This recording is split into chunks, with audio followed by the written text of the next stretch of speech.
Hey folks, welcome back to Bullets and Brass. And yes, I know that I actually have my PS4 going in the background. It does happen once in a blue moon. So today's video is about a caliber that has been forgotten by time, basically. It is a caliber that, for its era, was great, very popular, very common, and has since faded into obscurity. And I think that's a shame. On the other hand, do understand why. The guns it was designed for are no longer in common use for the intended function. The caliber itself has been effectively replaced by other rounds that do that job better, basically. It was a round that was designed to fit in an era where they understood their limitations. They understood what people were doing with the gun, how they were using it, and what could be accomplished with the given technology. And as technology changed, and as people started using different kinds of guns for that function, the appropriate caliber changed. Now, the caliber we're talking about is .35 Remington. So 35 Remington dates from very early 1900s and was essentially one of Remington's early, like nearly the first, but not quite, non-black powder, rimless cartridge. And essentially it is their attempt to create a excellent medium power hunting cartridge. You know, you're not hunting big game like in Africa or something like that. You're hunting North America for the most part.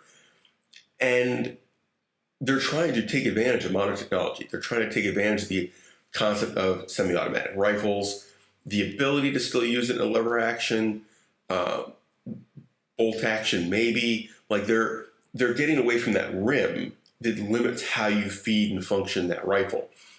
And you're still talking an era where 45 caliber rifles were not uncommon, 40, 38.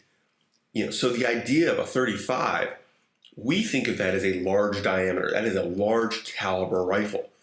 At the time, that was relatively modest. I mean, the militaries were still going toward 30, 33, 8 millimeter.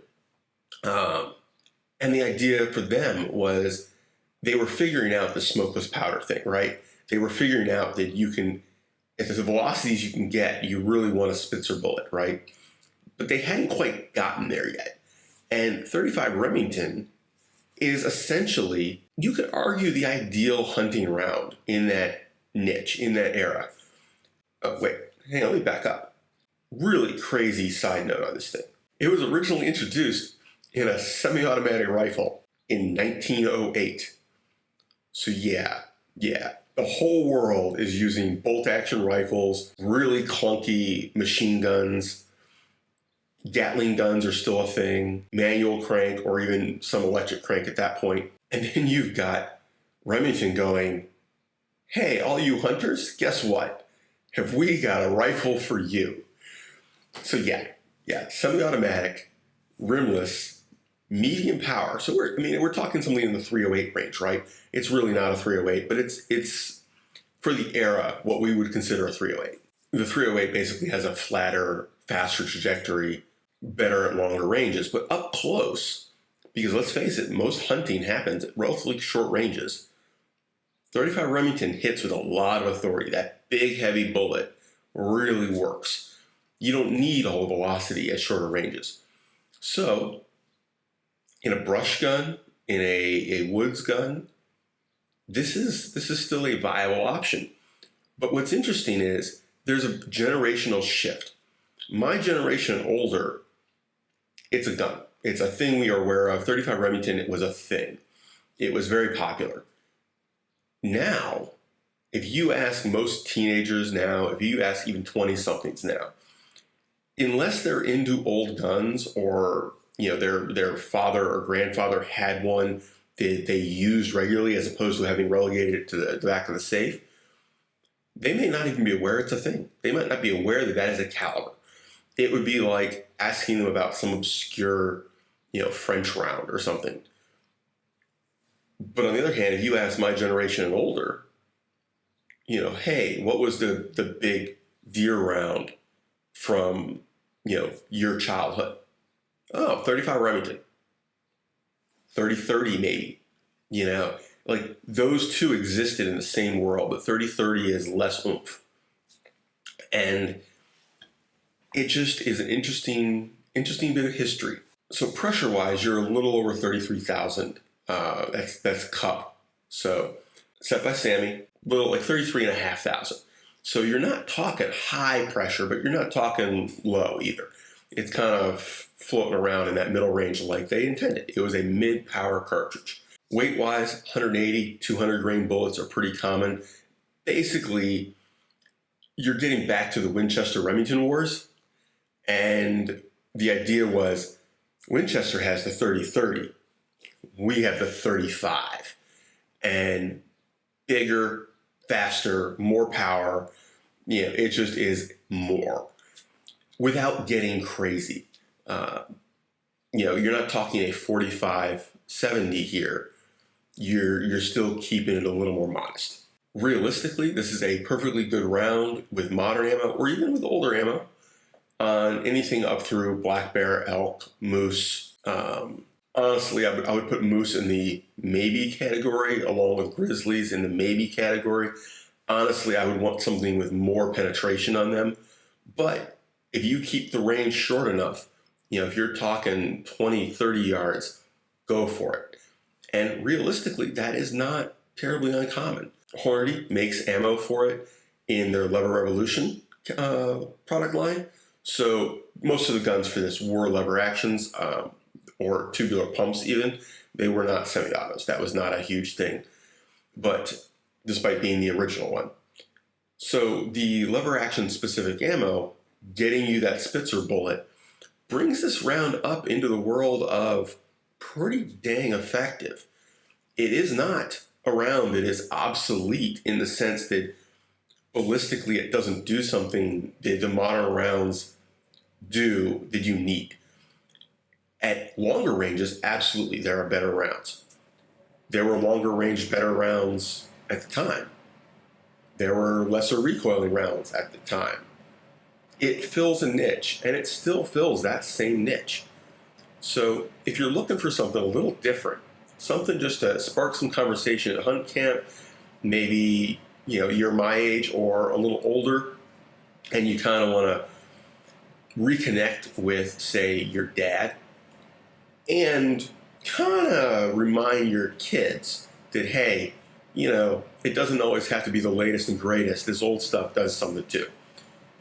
Maybe pick up a 35 Remington and bring it to camp this year. You got time. It's, we're just getting into June. You got all summer to find one, dial it in, be ready to go. Keep in mind, most of these guns are going to have very low bore axis, or very low sight axis. You're going to be looking right down the barrel. So at closer ranges, very little adjustment for getting on target. You're not worried about, if I'm aiming dead on at 20 yards, my bullet is actually hitting 2 inches low. That is not a factor on these. You don't need a scope, or if you want to put a sight on it, it's going to be a very low magnification optic. Honestly, these are the kind of guns I would put like a 1 or a 2x. I would not put real magnification on it. This is the kind of gun you use inside 100 yards. If you're shooting further than that, yeah, there's a reason 308, 6.5 Creedmoor, any of those category of rounds are the modern version. They work better as you open the range up. They have a flatter trajectory. They maintain better velocity. But that's not the range most hunting happens at, except in a few small, well, I say small, total amount of hunting done, small percentage. The regions it's involved in are rather large, right? The Western hunting covers a large geographical area, but the total number of people involved is smaller. The total number of animals shot are smaller than the more dense terrain that most of us deal with. Because even here in the hill country of Texas, you're not taking 200 or 300 yard shots for the most part. They're pretty close. Because of brush and rolling terrain, you're shooting maybe 50 yards. That's a pretty common scenario where you set up a blind or you spot and stock in, and that's as close as you can get before, well, you're going to come up and over and be wide open exposed, and they're going to book. So anyway, that is a little history lesson on 35 Remington. Check them out. Ammo is hard to find. I absolutely, is one of the reasons I suggest if you're interested, start now, because you may have to order ammo and be hunting around, so to speak, to get it. 35 Remington is the kind of thing where, honestly, I would ask your friends who are 40s and up, and you might find that guy who's set up to reload it, because it's not the kind of round people buy ammo for at this point. People still using it are probably hand loading for it. So anyway, take care, have fun, stay safe. Just thought I'd throw in another fun caliber video.